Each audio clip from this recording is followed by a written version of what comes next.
بھائی کچھ میرے لائق بھی کہا ہے تکڑا آدمی، ہاتھ بھی بڑھ رہا ہے، پیر ہے ہی نہیں، لاٹھی سے چل رہا، کیا کام کرے گا، کیا مزدوری کرے گا؟ کہنے لگا ہاتھ جوڑ کے میں غریب آدمی جو کام بتاؤ گے میں سے کروں گا، بس ایسی ضرورت پڑ گئی مجھے جو کام کرنا ہے ضرور۔ اچھا چلے کام کرنے، یہ جو کھجور کے درخت کھڑے ہوئے ہیں 50-100 جتنے بھی ہوں گے، ان کو پانی دینے رات بھر میں صبح مزدوری مل جائے گی۔ اور کھٹے ننگلے کے لوگوں اور چھپار کے بچوں سنو، وہ غریب مفلوق الحال مجبور صحابی گیا اور اس نے ڈول لیا، رسی لی، کنویں سے ایک ہاتھ سے پانی نکال رہا ہے، کندھا لال ہو گیا، سارے ہاتھ لال پڑ گئے، نیل پڑ گئے، رسی سے پانی نکالتا، لٹھیا سے لے جا کے کھجور کے پیڑوں میں ڈالتا، ساری رات لگانا، سویا نہیں۔ صبح ہوئی پسینہ پسین، ہاتھوں میں پھوٹ کے پڑ رہے، مالک آیا، کہا جی جلدی مزدوری دے دو، مجھے جانا ہے میرے نبی کے پاس۔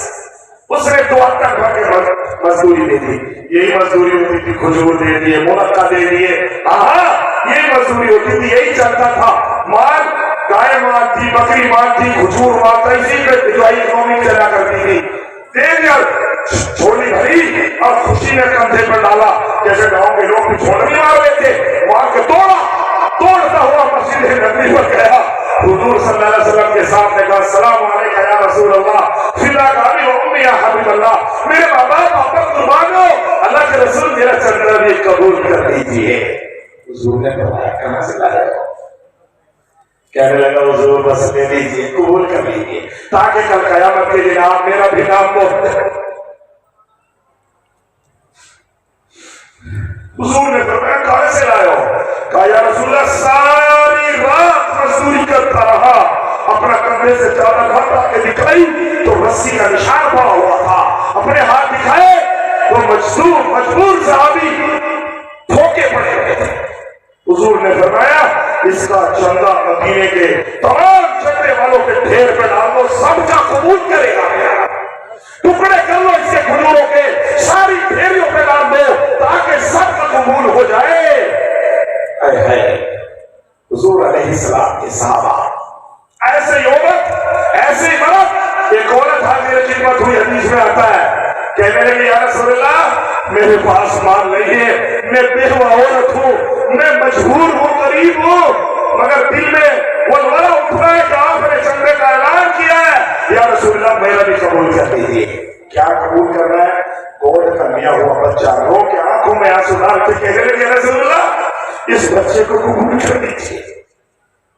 حضور نے فرمایا اس بچے کا کیا کریں گے ہمیں تو جوان چاہیے جو دشمن کے سامنے، بموں کے سامنے، تلواروں کے سامنے، خنجروں کے سامنے سینہ ٹھوک سکے۔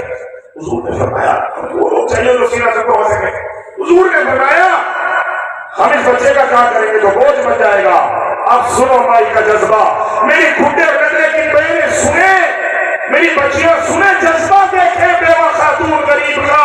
کہنے لگی یا رسول اللہ کل قیامت کے دن آواز لگے گی قرآن پر خرچ کرنے والے آؤ، مدارس پر خرچ کرنے والے آؤ، علماء پر خرچ کرنے والے آؤ، مسجدیں بنوانے والے آؤ، درسگاہ بنوا، اور رب کی قسم ان کے لیے بڑی خوبصورت تاج والی سواری کا انتظام کیا جائے گا۔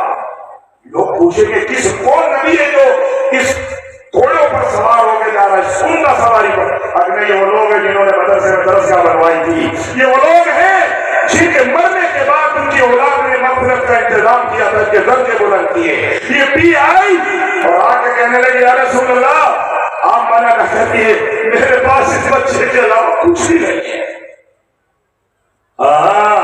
جن کے پاس مال ہے ان کے پاس کلیجہ نہیں ہے، اور جس کے پاس کلیجہ ہے وہ غریب یوں ہی روتا ہے جیسے یہ صحابیہ رو رہی ہے۔ یا رسول اللہ منع نہ کرنا، یہ مجاہد باپ کی اولاد ہے، میرے پاس اس کی آخری نشانی ہے، حضور آپ کی گود میں ڈالنا چاہتی ہوں، قبول کر لیجیے۔ حضور نے فرمایا ہم اس کا کریں گے کیا؟ کہنے لگی میں بتاتی ہوں۔